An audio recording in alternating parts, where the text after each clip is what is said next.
Bem, galerinha, dica rápida para a prova de amanhã. Essa aula de hoje vai ser diferente das outras, ela vai ser focada mais para a nossa prova. Eu não vou abordar todos os recursos que a gente viu na sala de aula aqui nessa pequena revisão. Vai ser mais simplória, vai ser mais curtinha, mas é para dar um norte para você, às vezes, que também está querendo dar uma relembrada ou só revisar alguns recursos que a gente vai falar hoje. Apelação, agravo de instrumento, embargo de declaração, recurso especial e recurso extraordinário. Repito, não vamos exaurir a matéria, vai seguir no link também para vocês uma apostila que eu já fiz, já falo sobre os outros recursos e trago outras características a serem complementadas. O objetivo de hoje é destinado à prova, ele vai ser focado mais em algumas controvérsias. Então vamos lá. Primeiro recurso, recurso de apelação, artigo 1009. Ele vai ser protocolado no juízo ACO no prazo de 15 dias. Esse juízo ACO não faz uma admissibilidade efetiva, ele pode enaltecer quais são os pontos que estão faltando, por exemplo, curso e intempestividade, e essa admissibilidade efetiva, essa admissibilidade propriamente dita, só vai ser apreciada na segunda instância. Possui efeito suspensivo em via de regra e cabe dar sentença. Não confunda com a preliminar de apelação. A preliminar de apelação ela existe para substituir o antigo agravo retido.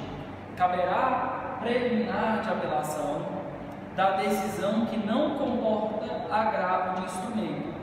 Quer dizer o quê? Quando for fazer a petiçãozinha de interposição do recurso de apelação, nas razões vai ter lá o tópico preliminar de apelação.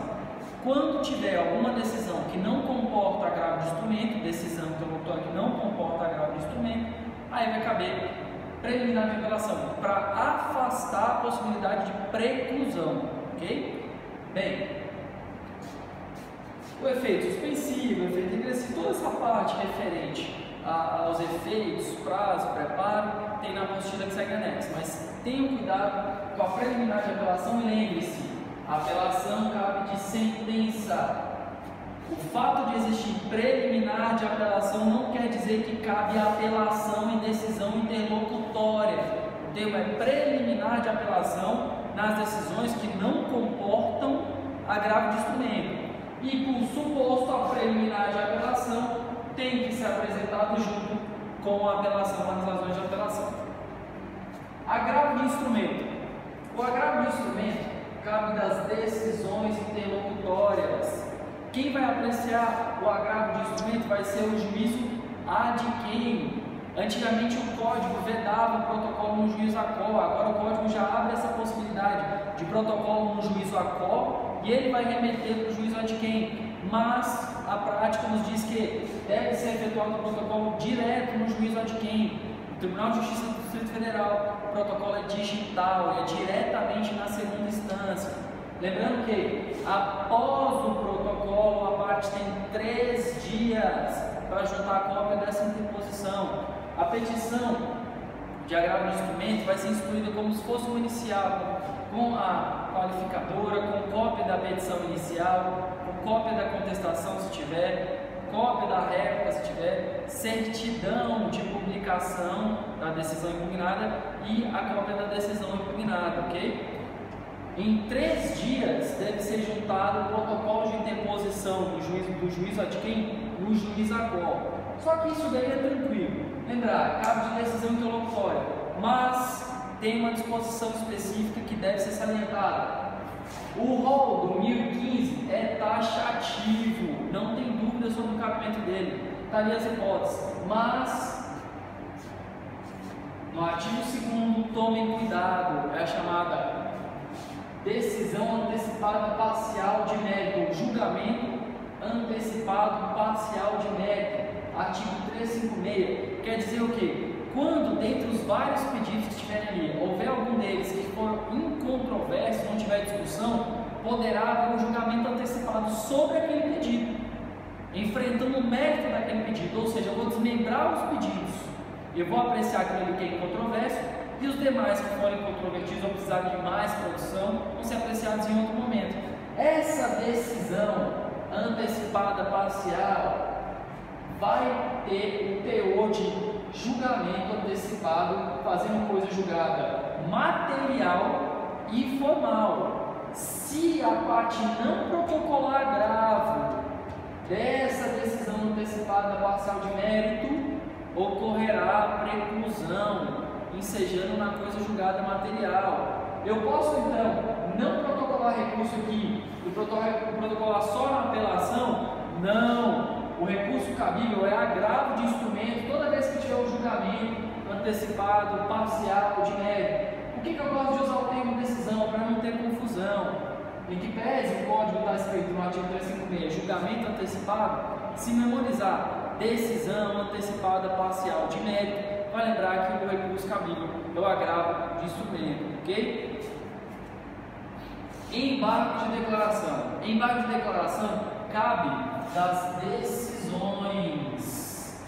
Decisão pode ser tanto a sentença, pode ser uma decisão interlocutória, é qualquer ato decisório. Decisão judicial, não estou dando a natureza, é simplesmente o fato de decidir. Ele vai caber nas hipóteses de omissão, contradição, obscuridade ou erro material. O macete, ocorrem são as possibilidades. Só que daí eu tenho outra possibilidade aqui que concerne ao pré-questionamento. Pré-questionar a matéria é forçar com que o julgador, que atua no colegiado, enfrente aquela argumentação que deseja ser combatida. Me explico. Digamos que eu tenho um dispositivo que eu citei na minha peça de apelação com a parte principiológica, supremacia do interesse público, moralidade, enfim, legalidade. Só que eu não coloquei o dispositivo e também não foi enfrentado. Mas eu sei que quando eu falar dos recursos para os tribunais superiores, eu preciso que a matéria seja pré-questionada. E esse pré-questionamento pode ser abordado nos embargos de declaração para solicitar que a turma enfrente aqueles dispositivos que estão sendo combatidos, enfrente aqueles dispositivos que foram arguídos, mas não foram enfrentados, ok? O prazo para interposição é de 5 dias, não possui mais efeito suspensivo, possui efeito interruptivo. Depois de protocolado, interrompe o prazo, depois concede o prazo novamente. Não tem custas, mas se tiver efeito de procrastinar, protelar, haverá incidência da multa. E se tiver efeito infringente, ou seja, modificativo, eu vou intimar outra parte para apresentar as suas contra-razões, o seu contraditório, ok? Bem, já no que concerne aos dois recursos para os tribunais superiores, eu tenho o recurso especial e o recurso extraordinário, 102 e 105 da Constituição, 1029 e seguintes do Código de Processo Civil. Qual a distinção entre os dois? Primeiro, eu preciso lembrar que recurso especial vai ser julgado no STJ e o RF vai ser julgado no STF. Okay? Antes que eu me esqueça, uma coisa muito importante que eu falei dos outros recursos: quem vai apreciar esses embargos de declaração aqui é o juízo que proferiu aquela decisão.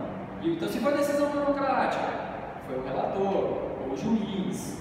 Se foi uma apelação, se foi uma sentença, foi o juiz. Se foi a turma, o colegiado, vai ser o colegiado. Então, é sempre o juiz que proferiu, ok? Bem, aqui nesse caso, do RESP e do RF, eu vou protocolar no juízo a qual, o juízo a qual vai ser o tribunal. Esse tribunal, por meio do presidente ou vice-presidente, irá fazer o juízo de admissibilidade. Eu tenho os pressupostos intrínsecos e extrínsecos: preparo, tempestividade, inexistência de fato impeditivo, interesse de agir, interesse recursal, a inexistência de súmula impeditiva. Além desses requisitos, também no juízo a qual, na admissibilidade pelo presidente e vice-presidente, vai ser verificado as hipóteses de cabimento com o elemento de requisito. Me explico. Além daqueles que eu já falei, intrínsecos e extrínsecos, quando eu falar de um recurso especial para o STJ, tem que tratar obrigatoriamente ou de matéria de lei infraconstitucional, ou ser referente a tratados internacionais, ou ser demonstrada divergência jurisprudencial.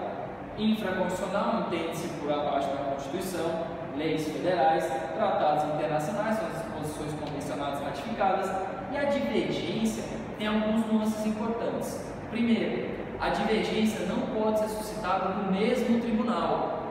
Quer dizer, se o TJDFT foi lá e exarou um acordo e que há uma controvérsia dentro do próprio TJDFT, eu não vou poder utilizar isso para demonstrar divergência. Eu tenho que pegar o do TJDFT, o do TJRJ, do TJSP, do TJGO, não interessa, só não pode ser do mesmo tribunal, ok? Tem que ser distinto. Só que mais do que isso, eu não vou somente colar, eu não vou jogar somente aquele acordo, eu tenho que fazer o cotejo analítico.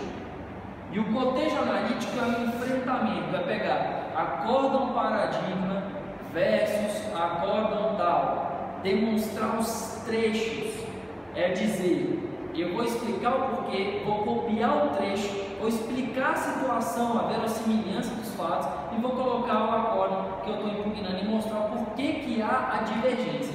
Isso é suscitar a divergência, ok? Já no recurso extraordinário, aqueles pressupostos que o presidente do TJ, olha só quem está fazendo, estou falando da admissibilidade do juiz da cor ainda. Ele vai verificar se há ofensa à Constituição, ao dispositivo constitucional, e se existe a repercussão geral. O STF é o guardião da Constituição, então é fácil lembrar disso. Agora, a repercussão geral, ela tem algumas possibilidades, alguns elementos. O Código traz que o interesse daquela causa deve ser superior às partes, ou seja, deve transcender as partes, tendo um objetivo tanto político, quanto econômico, quanto administrativo, tem que ter um interesse que sobrepõe o interesse interpartes. Só que haverá repercussão geral também quando aquele acordo combatido for contra a jurisprudência pacificada do STF, ok? Bem, só que é isso, a gente está falando naquele primeiro momento, o presidente do tribunal.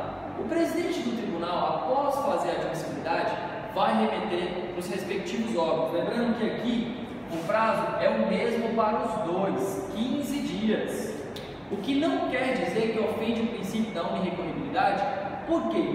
Porque em que pese ser o mesmo prazo para ambos, haverá uma hierarquia de apreciação.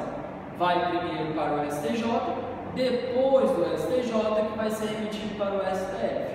Poderá ser realizada a fungibilidade no STJ e no STF se eventualmente eles verificarem que aquela matéria impugnada não versa sobre ofensa constitucional ou não versa sobre ofensa infraconstitucional, mas que seja ao contrário, quer dizer, em vez de ser infraconstitucional é constitucional, em vez de ser constitucional é infraconstitucional, e vai conceder prazo para a parte para poder organizar o seu recurso, para emendá-lo e então protocolar da maneira cabível. Ok? Bem, no que concerne aos efeitos, retomo que é importante olhar a apostila que segue no link, mas tem mais uma condição, mais um recurso aqui que eu vou estar apreciando nesse momento, que é o agravo em res-PRE. Esse agravo, que tem uma disposição no código, ele funciona da seguinte forma: quando eu tenho o juiz de admissibilidade, aqui nesse caso eu tenho os dois, tanto no juiz da qual quanto no juiz da quem. Quando eu verificar no juiz da qual que esse juízo de admissibilidade impediu o processamento desse recurso, poderá ser interposto esse agravo para destrancar esses recursos. Esse agravo deve enfrentar todos os fundamentos das decisões. Se porventura teve incidência de súmula 5 e súmula 7, somente a súmula 7 foi combatida, o seu agravo não vai ser admitido, porque não foi enfrentado todos os argumentos que impediram o processamento daqueles recursos. Então, tome cuidado com essas nuances, ok? Bem, por hoje, tranquilo, a nossa prova está tranquila. Para você que está estudando para revisar, essas são algumas informações básicas para não confundir na nova disposição do Código de Processo Civil, ok?